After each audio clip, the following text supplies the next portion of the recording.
Good morning, Math 7 students. This is Mrs. Thorson, and I am going to walk you through your April 20th lesson. So we're going to do the videos a little differently. I'm actually going to embed the videos right into the lesson rather than have them be a separate Google Classroom assignment that you have to do. Go ahead and send me your feedback via email and let me know if you like this way better or if you liked it the other way better. Okay, let's get started.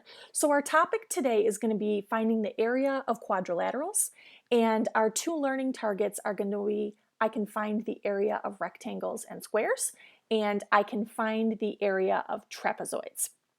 Okay, I'm going to go ahead and get my pointer actually as we go here. So let's read our getting started.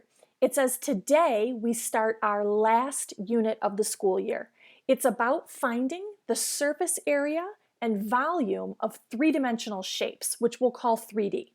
We'll work with things like prisms and cylinders in this unit. So these are considered prisms, and we will learn about why they're called prisms. This is a triangular prism, and these are both rectangular prisms. This one is also called a cube. This here is called a cylinder. Okay? 3D shapes are composed or made up of two-dimensional shapes, flat shapes.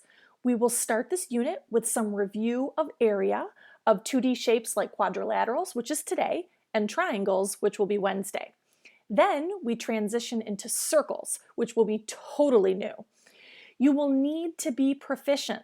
That means you need to be able to do it accurately, finding the area of quadrilaterals, triangles, and circles in order to find surface area and volume a little bit later in this unit when we get into 3D, okay? So if you're wondering, why are we doing area? A lot of us might already know area. We just want to make sure that you're proficient, that you can do it, because you will need those skills to be able to work with the 3D shapes, okay?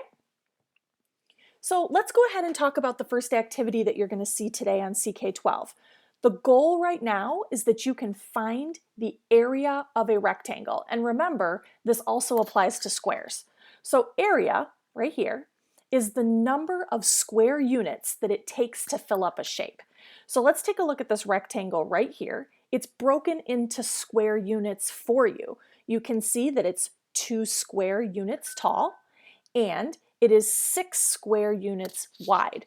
So one strategy for finding area is to simply count the squares. And so here, 1, 2, 3, 4, 5, 6, 7, 8, 9, 10, 11, 12. So the area of this rectangle is 12 square units. It literally takes 12 squares to fill that shape. Well, sometimes you're not going to have the rectangle filled with squares, and in that case, you're going to have to use the formula or the rule. Well, the rule for rectangles and squares is that if you want to find the area, you need to know the base, and then you're going to multiply that by the height. So one thing you need to remember about rectangles is the top and bottom are the same length. So even if I don't give you the length of the base, if I give you the length of the top, it's the same value. So here with our dark blue rectangle, it has a base of 6 and a height of 2. All right, so if I do 6 times 2, I get 12 square units. The exact same thing I got up here, I just couldn't count the squares. So that is how you find the area of a rectangle. You can either count the squares or you can use the rule base times height. Sometimes you already know the area and you want to figure out one of the side lengths. Well, we're still going to use that rule or that formula from the previous slide. The area of a rectangle is the base times its height. Well, I can see here from this rectangle, I already know the area. The area is 96 square centimeters, which you can see right here. The area, I made it red. And I know the length of the base. That's 12 centimeters. So I'm looking at my rule and I'm filling in what I know. I know that the area is 96 square centimeters. I know that the base is 12 centimeters. What I don't know is the height. So you could use the working backwards strategy that we used in class, or you can write a fact family. If I know that blank times 12 is 96, then 96 divided by 12 will equal the blank. And so here, 96 divided by 12 is equal to 8.